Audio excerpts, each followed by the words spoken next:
Emmanuel Macron est un menteur.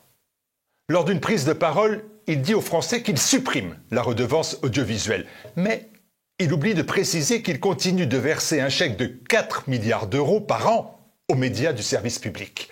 4 milliards que nous payons avec nos impôts issus dorénavant de la TVA. On veut donc nous faire travailler 2 ans de plus parce qu'il manque des milliards dans nos caisses de retraite, mais des milliards partent en fumée pour financer les copains et les coquins de l'audiovisuel public. Les coquins, ce sont ceux qui dilapident notre argent. Ils se versent des salaires énormes, engagent des projets fous comme la plateforme vidéo Salto, vouée dès sa naissance à l'échec. Un désastre, un fiasco de 170 millions d'euros de pertes nettes et aucune sanction, notamment à l'égard de la présidente de France Télévisions, Delphine Ernotte. Les copains, ce sont ceux qui profitent de notre argent. Comment expliquer que le service public a donné de l'argent pour plus de la moitié des productions de Bernard-Henri Lévy, des centaines de milliers d'euros déversés en pure perte pour lui, mais aussi pour les documentaires de son épouse, mais aussi pour ceux de son principal associé. Comment expliquer cet abus de copinage de la part de la firme l'État? Et l'argent de l'État milliardaire, c'est celui des contribuables, vaches à lait, qui financent contre leur gré de la propagande 24 heures sur 24 et 7 jours sur 7. Plus incendie. Il s'agit, malgré les intimidations, de rétablir une information libre, authentique, exemplaire, vérifiée, pluraliste, désendoctrinée, TVL contre les menteurs. Pour cette action essentielle, nous n'avons pas l'argent de l'État, ni celui des oligarques ou des banques. Nous ne disposons que du soutien de nos téléspectateurs. Et nous faisons face, en ce mois de juin, à une situation très compliquée. Il y a le coût normal de la multiplication de nos programmes avec plus d'enquêtes, de créations, de nouveautés pour une télévision véritablement généraliste. Il y a le poids de l'inflation qui nous frappe tous. Et il y a aussi un vrai coup dur avec l'explosion de nos factures d'électricité. Comme vos commerces de proximité, votre télévision de proximité voit passer sa facture de 15 000 à 100 000 euros. Une facture multipliée par 6. Alors, parce qu'il faut tailler en pièces la propagande des médias du pouvoir, parce qu'il faut une alternative aux verrouillages idéologiques, ce que nous faisons depuis 10 ans. Il nous faut absolument obtenir de nouveaux moyens, financer TVL. Depuis 10 ans, TVL a fait la preuve de son utilité pour établir les vérités et confondre les menteurs. Alors, téléspectateurs et amis de TVL, bougez-vous, mobilisez-vous, financez TVL contre les menteurs. C'est la seule solution.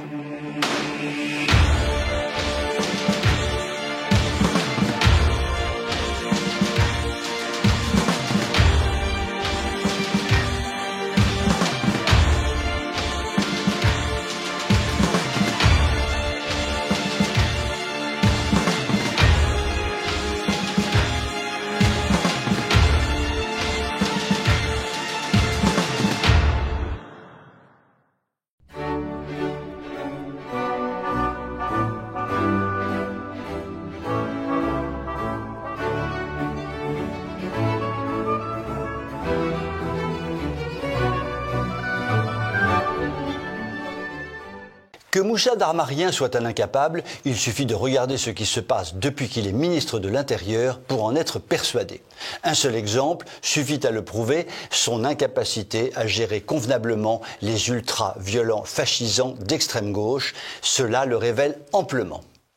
Cela dit, son interpellation récente par un député LFI fait un peu froid dans le dos.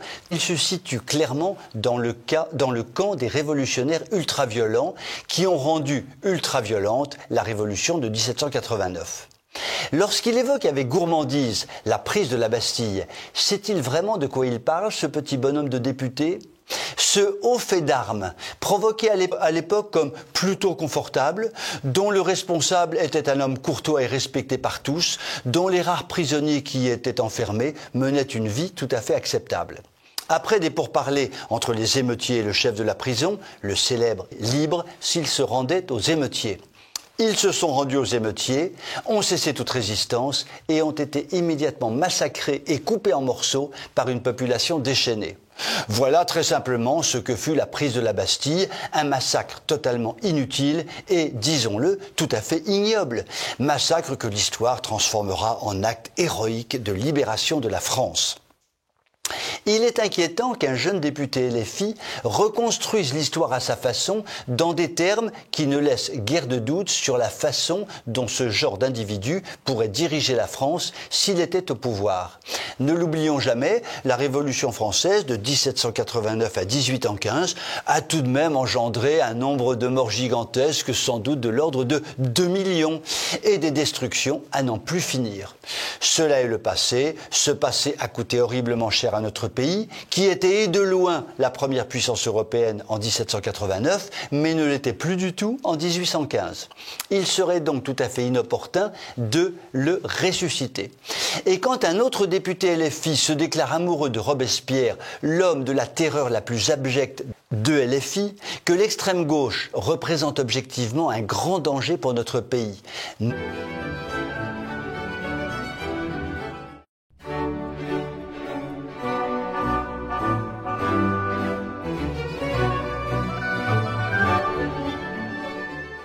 Lorsque Houellebecq publia « Élection d'un musulman à la tête de la France », rendu possible par la soumission complète et définitive du peuple français à l'islamisation de notre pays. Le système politique à la mort contre ce livre complotiste sorti tout droit du cerveau d'un crétin patenté, disait-il.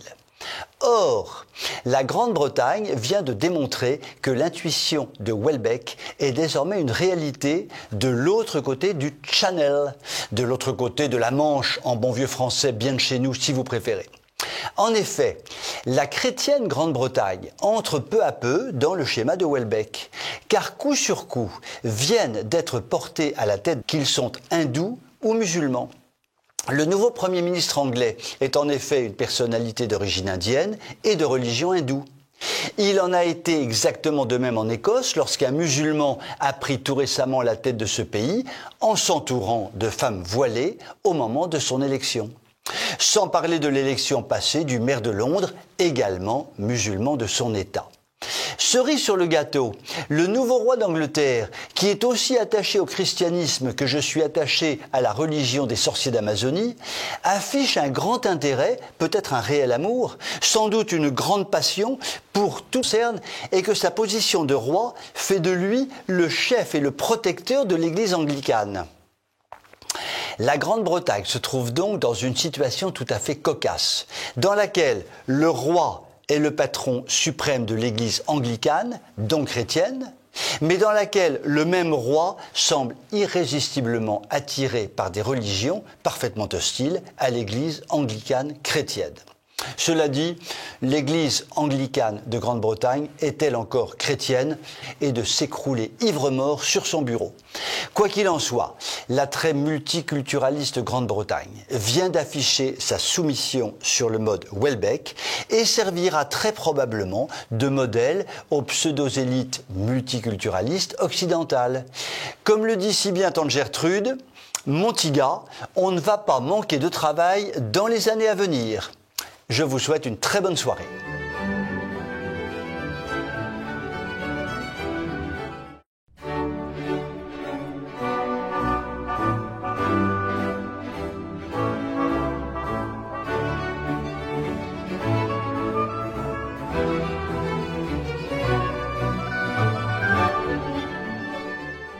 Il y a quelque temps, votre chroniqueur préféré autoproclamé s'était fendu d'une chronique tout à fait remarquable, comme toujours, sur l'inflation, qui montrait que notre gros menteur pornophile de Bruno Le Maire annonçait une inflation maîtrisée et qui allait, à savoir la nourriture, l'habillement, l'eau, l'électricité, le fioul, le gaz. J'ai répondu à ce sympathique téléspectateur qu'en réalité, les prix des locations et les prix à l'acquisition avaient plutôt tendance à diminuer, mais que son message était tout à fait intéressant puisqu'il soulignait que pour nombre de ménages, habitant notamment dans les agglomérations importantes, les prix de l'immobilier sont devenus depuis des années un problème considérable car ponctionnant de façon terriblement élevée les budgets de chacun. Ainsi, dans les grandes agglomérations par exemple, il est assez fréquent que le prix des loyers engloutisse 35 ou 40% du revenu net des occupants. Il s'agit alors du premier poste de dépense de la personne, ce qui laisse peu de place pour toute dépense. Ce sujet devient un véritable casse-tête, d'où un exode de ces familles dans des banlieues lointaines, ce qui oblige les travailleurs à passer un temps considérable dans les transports en commun ou dans leur voiture pour rejoindre quotidiennement leur lieu de travail. Ce qui pose juste un problème quelque part, je veux dire, pour l'équilibre familial, comme disent les bobos du Marais, dont bien peu ont une famille.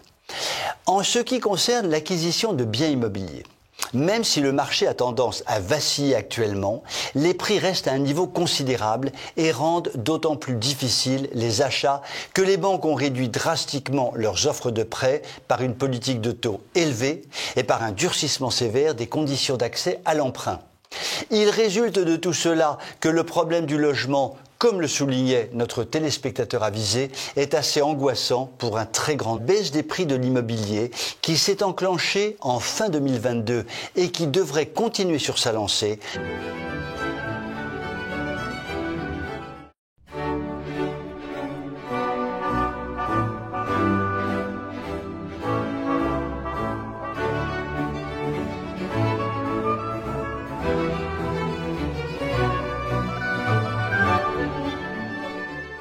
Ça y est, ma décision est prise, elle est irrévocable, personne ne me fera changer d'avis, je vais prendre ma carte au Parti socialiste. Enfin, à condition que ce parti existe encore, et ça, il va falloir que je le vérifie de ce pas. Vous allez me dire, pourquoi prendre aujourd'hui sa carte au Parti socialiste qui n'a pas vraiment le vent en poupe ? Tout simplement parce que le Parti socialiste a beaucoup plus un peu compliqué, et je vais donc essayer de m'expliquer simplement. Un socialiste de la première heure, un certain Pupponi, est devenu une figure du Parti socialiste au moment où ce parti avait le vent en poupe, était aux commandes de la France, brillait de tout son éclat grâce aux fous furieux des fonds de culotte, je veux parler évidemment, était copain comme cochon, expression parfaitement appropriée à Strauss-Kahn en l'occurrence, puisque côté cochonaille, le Dominique époustouflait la France et même les États-Unis. Le sieur Pupponi, longtemps maire de Sarcelles, toujours socialiste de son État, vient de nous parler tout récemment à la télévision de l'immigration à travers son expérience de Sarcelles. Et tralala, il a osé parler du grand remplacement. Incroyable mais vrai, le pote à Strauss-Kahn a osé parler du grand remplacement à Sarcelles en expliquant tout simplement que lui, Pupponi, le pote au mec qui est un fou furieux des fonds de culotte, lui qui avait passé toute sa vie à Sarcelles, il avait purement et simplement assisté au grand remplacement de population. Oui, croix de bois, croix de fer, si je mens je vais en enfer, Pupponi a bien parlé du grand remplacement. Attention. Que les choses soient claires. Ce bon vieux à Sarcelles a immédiatement expliqué que ce grand remplacement était parfaitement acceptable et que les gens de Sarcelles, qui le déploraient, devaient accepter ce changement de population. Point Akbar. Finalement, compte tenu de cette soumission du société, et finalement, compte tenu du demi-million d'immigrés qui s'installent chaque année en France, je pense que la France tout entière, petit village compris, je ne vois plus qu'une seule solution. Que ma tante Gertrude, ma conseillère politique préférée, devienne présidente de la République et stoppe tout net cette folie. Je vous souhaite une très bonne soirée.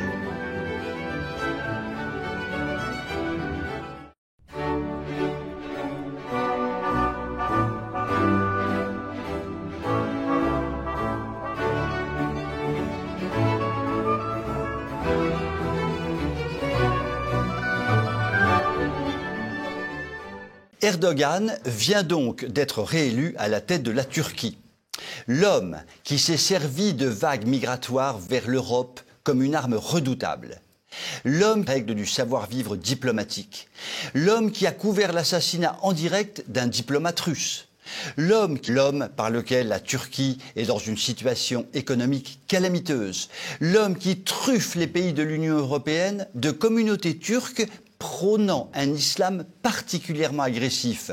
L'homme qui est objectivement un danger pour notre continent, alors qu'il est copain comme cochon avec les Américains et qu'il fait partie de l'OTAN, cet homme, M. Erdogan, est donc reconduit pour 5 ans à la tête de la Turquie. Cela dit, si ça n'avait été lui, ça aurait été une personnalité tout aussi dangereuse que lui. Si ce n'est toi, c'est donc ton frère.